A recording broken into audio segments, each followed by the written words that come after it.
What's up, people? Hope you're doing well.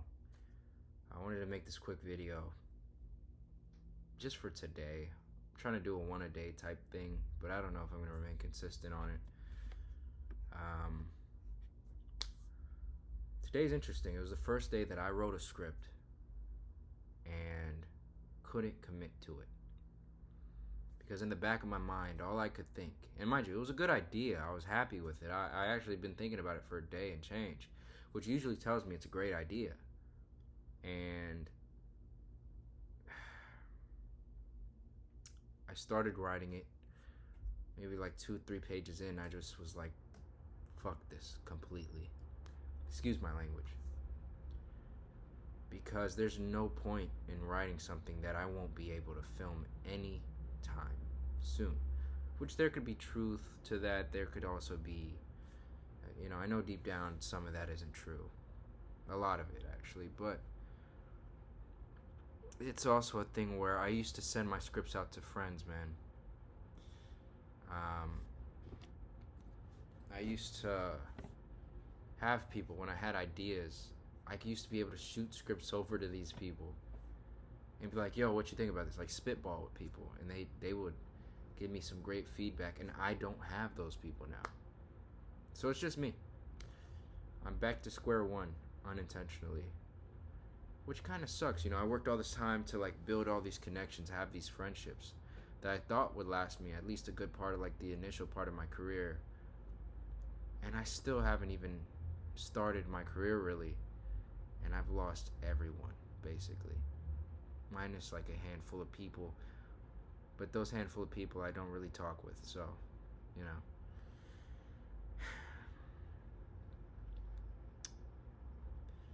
Yeah. So that's where I'm at mentally. The industry is so slow these days, y'all. And I said this on a quick IG video I posted on YouTube, but the industry specifically in LA is so bad right now, film and TV, where even the smallest projects that will say the only form of payment you're getting is a copy of this footage and a credit on IMDb and possibly a meal, like no money, like hundreds of people are submitting to. I submitted to an IG video, like a reel, like a skit on Instagram. They posted a breakdown for real, and mind you, the creator of it is a guy who I respect as a content creator. I like his content. I actually follow him on Instagram. He's funny. But an IG skit nonetheless. And in the breakdown, when I got the audition, mind you, thousands of people probably submitted for this project with the context I'm going to give you. He chose 600 people to audition. 600.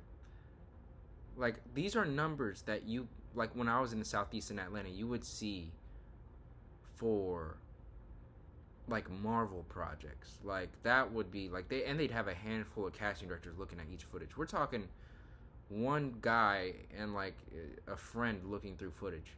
They're not going to look through all 600. But it's just the idea that the industry is so slow and people want to work so badly, and there's a scarcity in opportunities to where even the smallest project is getting everyone and their mom to submit. This is the first time since 2021 where I've submitted for projects like short films, and I haven't gotten audition invites, which is kind of funny to me. Like, in 2021, I didn't have headshots, I didn't have a resume, I didn't have any real footage to back that I could act. I never took an acting class, so it made sense. And in 2026, I'm the most confident in my acting abilities. I've been training for 5 years. And, I've worked on a ton of projects. I have extensive experience working on sets, and it's like, I'm there. Like, I literally feel like how I felt when I started this craft, and I knew nothing. Except I know everything, I feel like, and I have nothing. I don't know, man. I'm just venting to myself because I have no one to talk to about this. I feel like nobody's going to watch this video. At least, I have no one to bounce this off of. Nobody, my family, I have people I could talk to, but they don't understand what this industry is like. To them, it's just like, oh, it's a slow period. Dude, everybody has a slow period, But it's different when you have somebody who's, like, going through and understands what you're dealing with,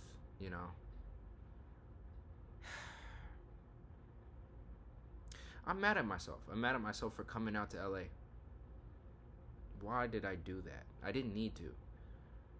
I mean, I learned about independence. I learned how to cook. I learned how to take care of myself. I learned how to be responsible for myself. You know, I like to think that I was like that like a year ago. And the truth is, 25-year-old me was not like that. I lived with my mom. I lived in my house with my siblings. You know, when there wasn't food to eat that was cooked, I looked in the fridge and freezer for microwavable foods. I went to Walmart. I bought my own Hot Pockets. Like, bro, I didn't cook shit. You know? And then, like, living in LA, realizing the importance of being financially responsible for yourself. I've been going on job interviews after job interviews, getting rejected there. Like, it feels worse than anything I've experienced acting wise. Like, I'm over here auditioning for jobs and I'm not getting them, you know? Uh, I'm just thinking, like, what is it preparing me for? I'm not losing faith. I have faith. I believe in God, but I'm just thinking in my back of my mind, what is God preparing me for? What is at the end of all of this? You know, and it's not like I'm dealing with the worst thing ever. Once again, like I made a video actually earlier today. There's this guy this young woman had like broken her arm or something, and she was a gymnast. Very kind of, very vulnerable young woman, you know, a little bit younger than me. And she was bummed down by it, and she was like, this is the worst thing I've ever experienced in my life. Because imagine training for years to get to a certain peak level of like athleticism just for like a stupid avoidable injury, just because human nature happens, right? And you can't really beat yourself up over it. Accidents happen, you can't change the past. But they're venting about it, and somebody in the comments was like, dude, like, that's the worst thing you're going through? My mom died. And I was like, yo, what the fuck? Like, can't both of these experiences be valid? Like, why you gotta compare your grief and your trauma and your pain to somebody else's? Why are you invalidating somebody else's grief? And I get what they're saying. You know, older generation used to be like, dude, shit could be worse.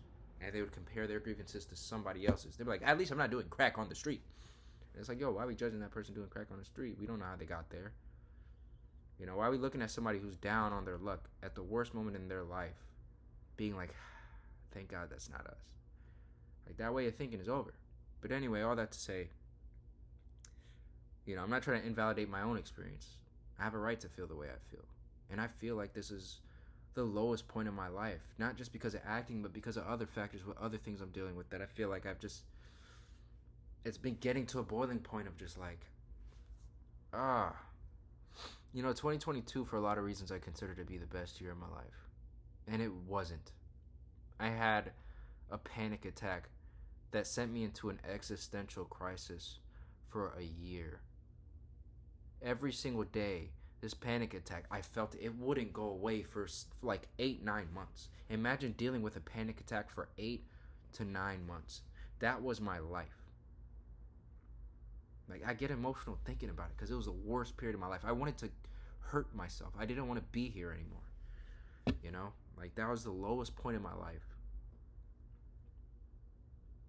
I never used to think that way before. I never used to understand people who were suicidal. I was like, why would you take your own life? And then I hit rock bottom for myself, you know. And I was like, I get it. I feel like I never could bounce back from this. Well, like, I literally remember thinking to myself, like, yo, can I ever feel happiness again? Like, on some real shit, I was like, can I ever feel happy?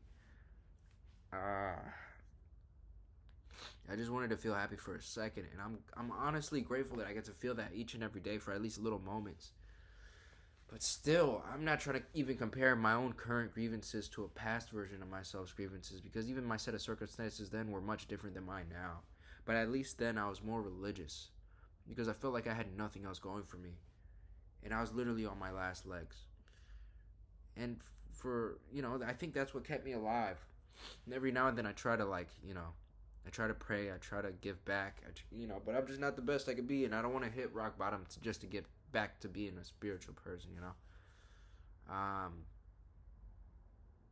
But that's where I'm at, man. I'm broken. I'm alone.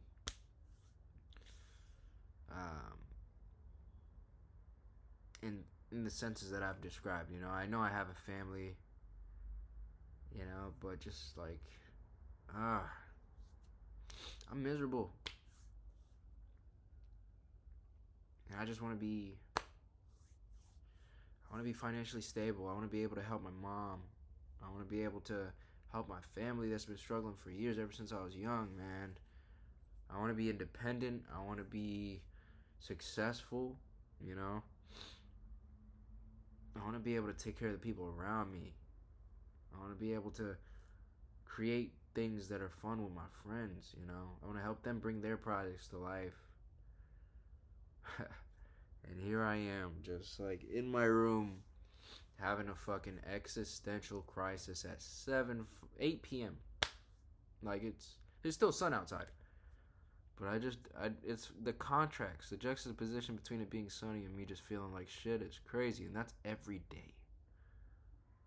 You know, not to sound like Jake fucking Paul, man, but that's every day. I'm gonna work on it, bro. I'm gonna work on it. I feel like everybody's going through something. You know, I was watching the new Spider-Man movie, and just the idea of isolation and depression and everything. You know, usually when I watch a movie, it's weird for me as an actor, it's hard for me not to think from the standpoint of like, what is the emotional like thing he's going through. You know, when he's saying his lines and certain things. Obviously, I'm trying to enjoy the movie, but like I could feel what he's going through actively. Like I could get to that place with him. And this movie had a lot of themes that it explored that really deeply resonated with me. And in a lot of ways, I was like, that's me. You know, like spoiler. You know, that whole movie, the man wanted to kill himself, basically. And it took him almost dying to be like, you know what? Life ain't that bad. And my whole thing is I don't want it to get to that point for me. I feel like it doesn't have to. As humans, we always have to experience some sort of rock bottom in order to bounce off of something.